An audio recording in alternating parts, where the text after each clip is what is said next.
김태현의 정치쇼 월요일 3부 우리 경제에 뭐가 문제인지 혼쭐 나는 시간 혼쭐 경제 전 미래에셋 애널리스트이자 현 광순의 복독방 이광수 대표와 함께합니다. 안녕하세요. 안녕하세요. 새벽에 바이든 미국 대통령이 후보직을 사퇴했습니다. 예. 뭐 대통령은 내년 초까지 계속 하는데 후보는 이제 사퇴하겠다는 거거든요. 자 일단 뭐 이렇게 경제계에 큰 일이 일어나면은 죄송합니다. 정치계에 큰 일이 일어나면 증시 볼 수밖에 없잖아요. 그렇습니다. 이거 증시에는 어떤 영향 미칠 거라고 보세요?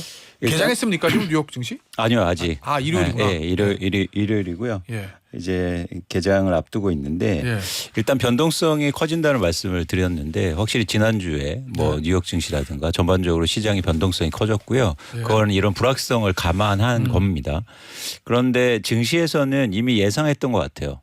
예, 바이든의 사퇴를 그런 측면에서는 일부 뭐 증시에서 반영한 게 아닌가 오히려 사퇴를 했기 때문에 예. 그런 불확실성을 좀 해소된 거 아닌가 이런 개인적인 판단을 예. 하고 있습니다. 알겠습니다. 예. 일단 뭐 대선판은 열어봐야 아는 거지만 앞서 저희 현지에 연결했던 저 전문가분은 바이든이 나올 때보다 해리스가 나오는 게 민주당의 승률이 더 높아진다. 개인적인 예측 이렇게 예측을 했어요. 네. 자, 그걸 전제로 카멜라 해리스가 미국 대통령이 되면 그러면 경제 정책은 어떨 거로 보세요? 아직 뭐 캠페인을 한 게 아니어서 본인의 얘기가 나온 거는 아닌데 어떻게 전망하십니까? 바이든 2기가 될 것이다 이렇게 보세요? 일단 바이든 대통령이 집권하면서 예. 전반적으로 경제나 산업 정책을 보면 예. 시스템으로 움직였거든요. 그러니까 민주당과 함께 예. 그러니까 의회와 행정부가 큰 충돌 없이 시스템으로 움직인 측면이 있습니다. 그러니까 예. 개인적으로 대통령의 의지가 반영된 게 아니고 그런 측면에서는 대통령이 뭐 어떤 후보가 되고 예. 민주당 내에서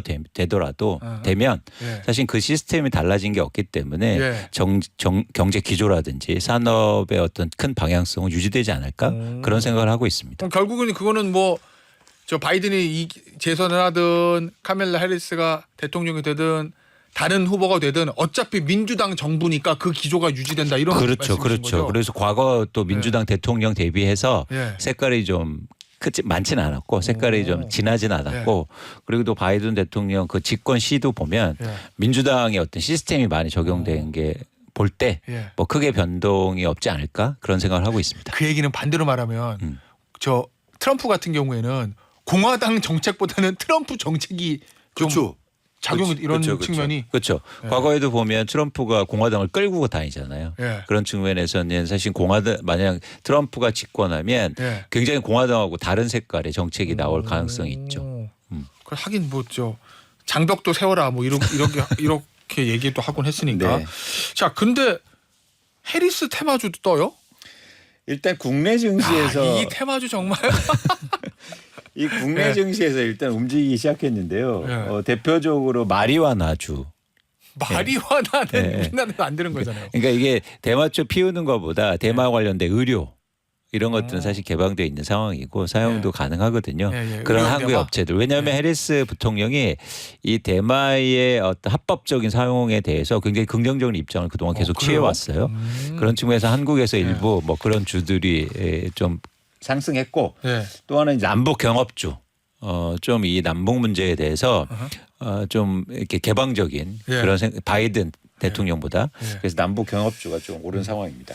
그런데 이게 흥미로운 지점이 있는데 미국도 정치 테마주가 있긴 해요. 미국도 있겠죠. 예, 있는데 한국하고 다른 점이 있습니다. 뭐요? 그러니까 우리나라는 좀 무턱대고 테마주가 올라요. 예를 들어서 고등학교 동창이야. 약간 테마주 분류되는 이유를 보면 되게 웃겨. 이게 내가 뭐 웃겨가지고. 예, 뭐 친척의 친구의 뭐 네. 아들이야, 뭐 이런 식인데요. 네. 여기는 이제 좀 그러니까 미국 같은 경우에는 이런 정책 이슈로 좀 가는 측면이 있죠. 그래서 어떤 산업에 관심이 많다, 예. 어떤 나라에 관심이 많다 이런 부분에서 테마주가 형성되지. 뭐 트럼프하고 같은 대학을 나왔다라고 해서 주가가 급등하고 이런 상황은 사실 잘 안 보입니다. 알겠습니다. 네. 자, 그러면 우리나라 경제와 투자자들 입장에서 카멜라 해리스 부통령하고 트럼프 전 대통령하고 누가 나아요? 전 계속 강조하지만 어쨌든 경제는 불확성이 중요한데 네. 민주당이 재집권하는데 한국의 경제라든지 산업 그리고 회사에 도움이 될 것으로 기대하고 있고요. 그거는 다른 걸 떠나서 그래도 좀 예측 가능하니까. 그렇죠. 예. 그리고 또 하나 뭐냐면 꼭 말씀드리고 싶은 건 한국의 회사들이 지금 미국에 투자를 엄청나게 많이 하고 있단 말이죠. 예. 그래서 뭐 수백억 달러의 공장을 짓고 그 투자를 하고 있는데 그런 차원에서는 그런 어떤 공장이라든지 회사를 운영하기에는 불확성이 없는 게 더 좋겠죠. 그래서 한국의 기업 그리고 예. 산업 입장에서는 민주당을 예. 좀 뭐랄까요? 민주당이 유리하지 않느냐 아. 그런 생각을 갖고 있습니다. 그러니까 그 얘기는 왼쪽으로 갈지 오른쪽으로 갈지 잘 모르는 것보다 길이 정해지는 게 그렇죠. 투자 잡자가 훨씬 낫다는 거 아니에요? 그렇죠, 그렇죠. 그러니까 거기에 맞춰서 하면 되니까. 계속 강조하지만 투자자가 가장 큰 위험, 리스크라고 보는 거 불확실성이거든요. 그러니까 내가 모르는 일이 벌어질 가능성. 그런 차원에서는 투자가 완료되고 정상적으로 그런 공장들이 운영될 때까지는 그 투자를 승인한 그런 정치 세력이 계속 집권하는 게 낫다고 보고 있습니다. 그 얘기는 트럼프 전 대통령이 되면 뭘 할지 모르기 때문에 트럼프 1기 집권 때랑 똑같이 할 것 같기도 하고 요새 또 어떤 기사 보면 트럼프가 좀 달라졌다는 얘기도 나와서 아닐 것 같기도 하고. 그러니까 뭐 그런- 물론 이 불확실성은 어떤 걸 포괄하는 개념이냐면 트럼프가 우리가 예상한 거하고 다르게 행동할 수도 있어요. 예. 한국 기업을 엄청 좋아한다든지. 갑자기 예, 막 그럴 수 있거든요.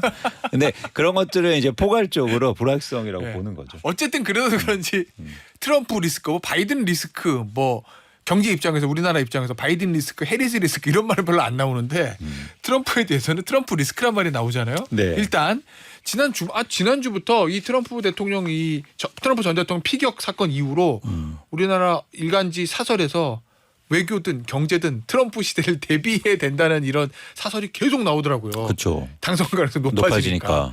그럼 이제 오늘 경제 코너니까 네. 경제적인 측면에서 대비책을 마련해 보자고요. 먼저 무역 부분에서는요. 뭘 대비해야 돼요? 보호무역?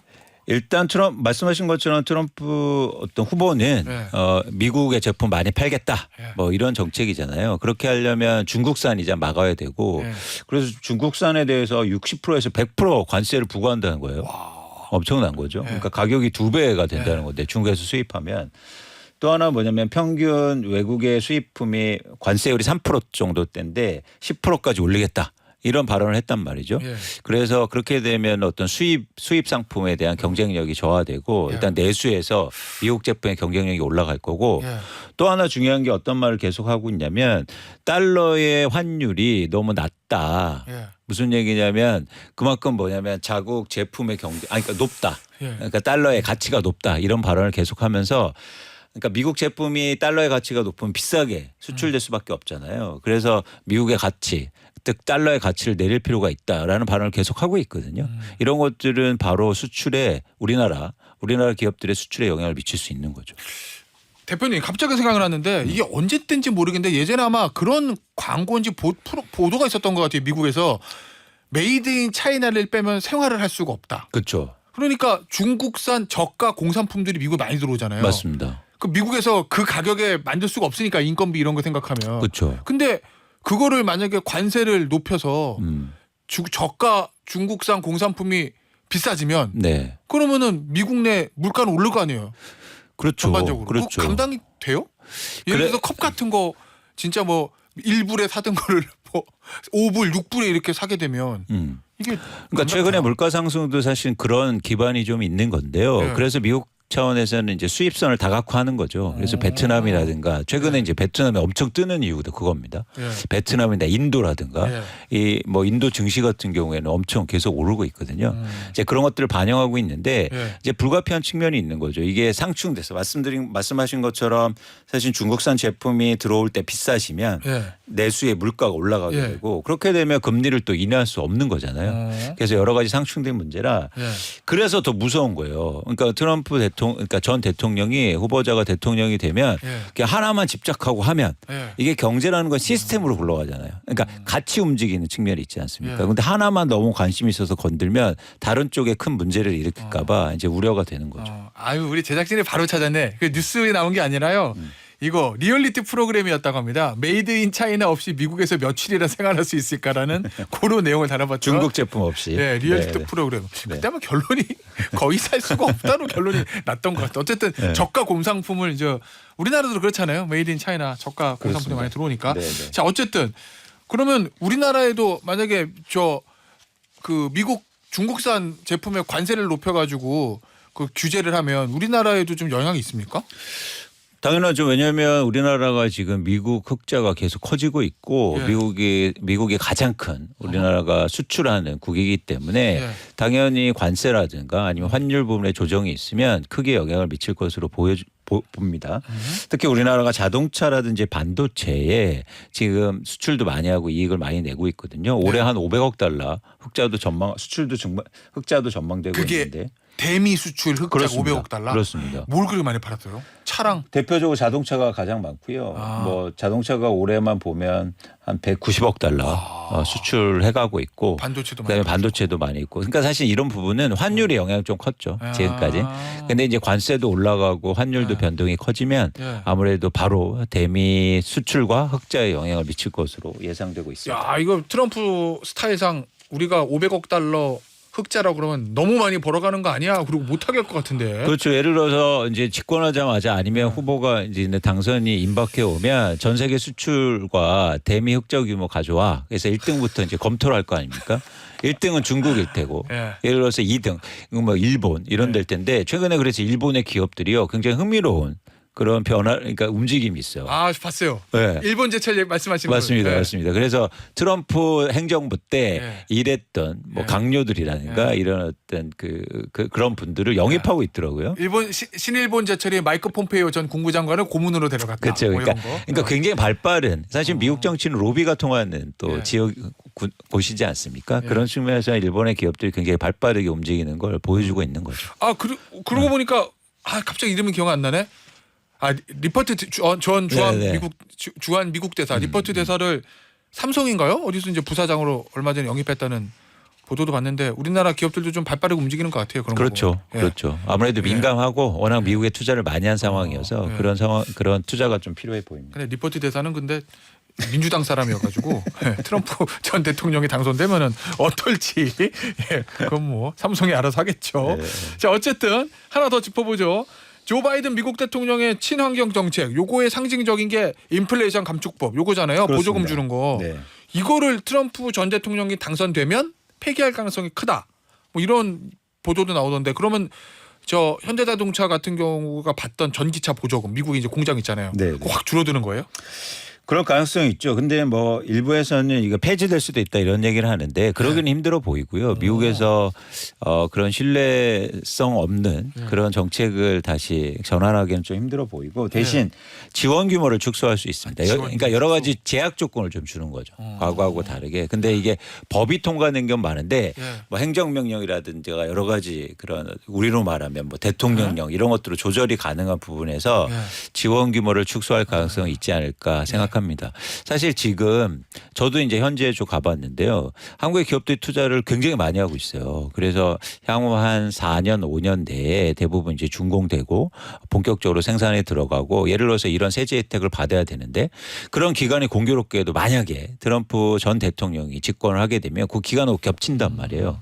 그래서 이런 부분에 대해서 저희가 신뢰성 있는 안전 보장을 지금 빨리 뭐랄까요 이야기를 해야 되지 않을까 생각합니다. 지금 아직까지 바이든 행정부니까. 예. 네. 알겠습니다. 네. 자, 마지막으로 또 주목해야 될 게 금리인데 네. 얼마 전에 보도 보니까 트럼프 전 대통령이 대선 전에 기준금리 인하하지 마. 요 얘기를 했거든요. 네. 그러면은 이 얘기예요? 대선 끝나고 내가 당선된 다음에 금리 인하해. 그래서 국민들 좀 편하게 해줘. 지금은 안 돼. 요 얘기하는 거예요 지금? 그렇죠. 아무래도 그 전에 하면 혹시나 민주당이 도움이 될까봐 우려하는 거 하나. 두 번째는 뭐냐면 해야 된다면 사실 이게 금리 인하를 계속할 수 있는 상황은 아니고 뭐 많으면 3-4번인데 그중에서 한 번의 기회를 자기가 집권하자마자 하자 뭐 이런 말을 하는 거죠. 그러니까 그 과실은 내가 따먹겠다 이런 거죠. 그렇죠. 더 논란만한 건 뭐냐면 이 말을 안 들면 뭐 연준 의장을 연임 안 해주겠다. 대신 내 말 잘 들으면 임기 보장해주겠다. 끝까지 뭐 이런 말을 합니다. 그러니까 그런 차원에서 압박을 가하는 거고요. 이게 뭐 잘 아시겠지만 중앙은행과 행정부하고는 사실은 이게 독립적으로 운영돼야 되잖아요. 그런데 그런 선을 트럼프 전 대통령은 막 넘고 있는 거죠. 이게 이래도 되나? 근데 만약에 당선되면 내년에는 금리 인하할 수 있어요? 만약에 트럼프 전 대통령이 당선되면 본인은 그 얘기하는 거잖아요 지금. 그렇죠. 그렇죠. 이제 금리 인하를 압박하다. 그러니까 연준 의장은 근데 네. 계속 독립을 얘기하고 있고 그거하고는 상관없이 일을 하겠다. 할 거로 보세요. 그럼 대선 전에 연준 의장이? 저는 오히려 예. 하지 말라고 했기 때문에 하고 싶어 하지 않을까 생각합니다. 그래요. 네. 알겠습니다. 자, 저희가 저 트럼프 일종의 경제적인 측면에서 우리나라 입장에서 봤을 때 트럼프 리스크만 얘기했거든요. 네. 뭐 좋은 거 없습니까? 트럼프가 되면 우리 경제에 좋은 거? 결국엔 이 정치가 경제를 미치는 영향을 살펴보면서 가장 중요한 건 대응이라고 보는데요. 이런 변화가 사실은 한국 기업이나 산업 그리고 경제에 내성을 좀 키울 수 있지 않을까 생각을 해요. 그러니까 그동안 너무 일방적으로 미국에 투자를 확대했고 그리고 미국 중심의 어떤 산업이라든가 수출 구조를 가져갔는데 이제 트럼프가 역설적으로 집권하면서 미국의 중심주의가 좀 바뀌어지고 그리고 수출이나 아니면 수입이 다각화되고 그리고 투자가 예를 들어서 미국보다 한국에 이루어지면 훨씬 더 한국에 도움이 될 수 있는 거죠. 그런 차원에서는 이걸 대응하는 게 중요하다. 그래서 오히려 트럼프의 어떤 불확실성이 한국 경제에는 좀 도움이 될 수도 있겠다라는 생각을 해봅니다. 알겠습니다. 자, 요거 좀 더 볼게요. 주제를 바꿔서. 네. 지난주에 이 마이크로소프트발 먹통 사태가 있었습니다. 타임스퀘어 전광판도 멈추고 그런 일이 있었는데 보니까 일단 이 윈도우 운영 체계를 사용하는 약 850만 대의 기기에 영향을 준 것으로 파악됐다고 하죠. 경제에 어떤 영향을 미쳤는지 좀 살펴보려고요. 네. 테슬라 일부 생산 라인 가동이 중단됐었어요? 실제로 그렇습니다. 19일 날 테슬라의 텍사스와 네바다 공장의 일부 예. 생산 설비가 중단이 됐고요. 전산 설비가 문제가 되니까 아무래도 테슬라 같은 경우에는 대부분 인력보다도 이런 시스템으로 그러니까 뭐 벨트를 통해서 생산되기 때문에 아마 문제가 컸던 것으로 보여지고 있고요. 예. 그래서 실제로 생산이 안 됐다는 보도가 있습니다. 아니 제가 이 얘기 딱 듣고 보니까 걱정이라고 되나? 생산 멈추는 건 뭐 그냥 그렇다 치고 타임스퀘어 전광판 안 나가면 뭐 광고 안 하면 되는데 문제는 이제 뉴욕 증시 멈추면 이거 대형 사고잖아요. 네, 네. 또 우리나라도 워낙 서학기미들 많이 계신데 네. 저 뉴욕 증시 요거는 제대로 굴러간 건가요? 뉴욕 증시는 우리 큰 없이? 영향은 없던 것으로 밝혀지고 있는데요. 뭐 정확하게 원인을 뭐 이유를 얘기하고 있지는 않지만 예. 일단 전 세계 증시라든가 돈에 관련된 건 오. 일종의 백업 시스템도 잘 돼 있고 오. 여러 가지 다각도로 예. 어떤 위험에 대비했기 예. 때문에 당장 문제가 생기면 크지 않습니까? 이건 난리가 나죠. 그렇죠, 진짜. 그렇죠. 한국도 마찬가지지만 그런 차원에서는 뭐 거의 영향이 없던 것으로 그렇게 파악되고 있습니다. 알겠습니다. 그런데 이 상황에서 비트코인은 급등했다. 이건 또 왜 그래요? 그러니까 이 문제를 좀 살펴보면요. 네. 어쨌든 클라우드 서비스라는 게 중앙 집권이잖아요. 저도 회사를 다닐 때 보면 이제 회사는 거의 각자 쓰는 PC보다도 클라우드를 사용해서 예. 이제 공통적으로 저장을 해놓고 서버가 멈추면 뭐 그렇죠. 이런 거? 뭐 이런 거죠. 그런데 여기에서 반대되는 건 사실은 블록체인을 기반으로 한 분산 시스템입니다. 그러다 보니까 뭐 블록체인의 또 기반이 또 암호 화폐이기도 하고요. 그래서 이제 사람들이 관심이 커지는 거죠. 아, 중앙 집권화가 문제가 크다. 이런 것들이 계속 이렇게 집중화되면 봐봐. 세계가 멈출 수도 있다. 예. 그렇게 되면 이런 블록체인 기술이라든가 분산화에 대해서 관심이 커질 거고 그러면은 당장 암호 화폐에 대한 어떤 수요라든가 그런 부분에 대한 관심을 나타내면서 뭐 계속 올랐습니다. 비트코인은 거의 6만 달러 선을 넘어섰다고 해요. 예. 네. 알겠습니다. 자, 이번에는 저희 주제를 바꿔서 짧게 국내 부동산 얘기 좀 해보겠습니다. 네. 전남 광양. 네. 여기가 모 아파트를 건설사가 할인 분양을 해가지고 입주민 간 심각한 갈등이 있다고 하는데 이거는 왜 갈등이 있는 거예요? 나는 비싸게 들어왔는데 왜 나중에 들어온 사람은 싸게 들어오냐 뭐 이런 건가요? 그렇죠. 뭐 기본적으로 그 상황인데요. 네. 이 아파트가 전체가 1114세대 정도 되는데 그중에서 190세대가 미분양되거나 잔금이 못 내서 예. 계약이 해지된 상태라고 해요. 그러면 건설사나 시행사 입장에서는 어쨌든 팔아야 되잖아요. 털어내야죠. 그래서 그 할인 분양을 시작했다고 합니다. 그래서 예. 최대 8천만 원까지 할인 분양하고요. 예. 기존 분양가가 3억 4천만 원이었기 때문에 예. 상당히 큰 규모의 할인 분양이 이루어지고 있습니다. 그렇다 보니까 기존에 분양받고 입주한 사람들이 조금 이제 뿔이 날만하죠. 화가 날만하죠. 그래서 이 할인 분양한 게 문제가 크지 않냐 이런 의의 제기를 하고 있는 상황입니다. 그러면 지금 할인 분양을 해야 될 만큼 네. 지금 미분양이 물량이 지방에 많이 쌓여 있다는 얘기인가요? 그렇습니다. 미분양 아파트가 계속 증가하고 있는데요. 예. 전국 미분양 아파트가 지금 7만 가구를 넘어서고 있고요. 그중에서 지방이 5만 7천 가구 정도 예. 돼서 지속적으로 증가하고 있는 상황입니다. 그런데 관건은 뭐냐면 그러니까 중요한 건 뭐냐면 그 하반기 때부터 그리고 내년에도 지속적으로 지방에 아파트가 분양될 예정이에요. 그러니까 미분양이 더욱더 증가할 가능성이 있다는 거죠. 가뜩이나 지금도 있는데 또 공급이 늘어나면 그렇죠. 예. 왜냐하면 부동산 PF를 해소하기 위해서는 분양이 불가피하기 때문에 계속 분양이 증가합니다. 그렇다면 기존에 미분양된 뭐 준공업 미분양 아파트라든지 미분양 아파트들을 빨리 파는 게 사실 리스크를 해지하는 걸 수도 있거든요. 예. 그런 문제가 더 심각해지기 전에 예. 그런 입장에서는 이제 업체들이 이런 할인 분양을 좀 서두르고 있는 상황입니다. 아니 그냥 양측의 입장은 다 이해는 돼요. 네. 업체 입장, 건설사 입장에서는 이거 미분양 안고 있는 것보다 할인해서라도 손해보다 팔아서 일단 돈을 좀 속된 말로 돈을 버는 게 중요한 거고. 그렇죠. 입주민 입장에서는 나는 평당 100만 원에 들어왔는데 너는 왜 50만 원이야. 뿔날 만도 한데 부동산 관련 업종에 종사하시잖아요. 네. 어떻게 보세요, 이거?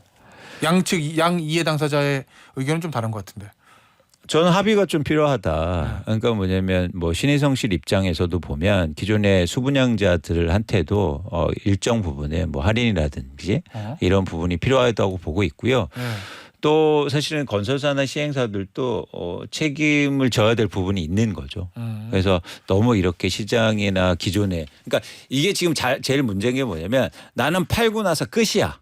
라는 거예요. 근데 모든 물건은 그러니까 아파트만 제외하고 다른 물건은 그렇지 않지 않습니까? 그러니까 소비자의 평판도 중요하고 예. 그러니까 뭐 예를 들어서 AS도 하고 뭐 이런 측면에서는 이런 신혜성실을 잘 지키는 차원에서는 서로 좀 원만한 합의점을 찾아보는 게 중요하다고 보입니다. 그런데 지금 할인 분양을 하니까 기존의 입주민들이 엄청나게 뭐 일종의 예. 반발이 있는 거죠. 그래서 예를 들어서 주차요금 50배 할인 분양해서 들어온 분들한테 그래요? 그다음에 엘리베이터 사용하면 거의 사용료 500만 원 부과하겠다. 뭐 이러고 있으니까 문제가 좀 커지고 있는 상황입니다. 알겠습니다. 여기서 마무리할게요. 이광수 대표였습니다. 감사합니다. 고맙습니다.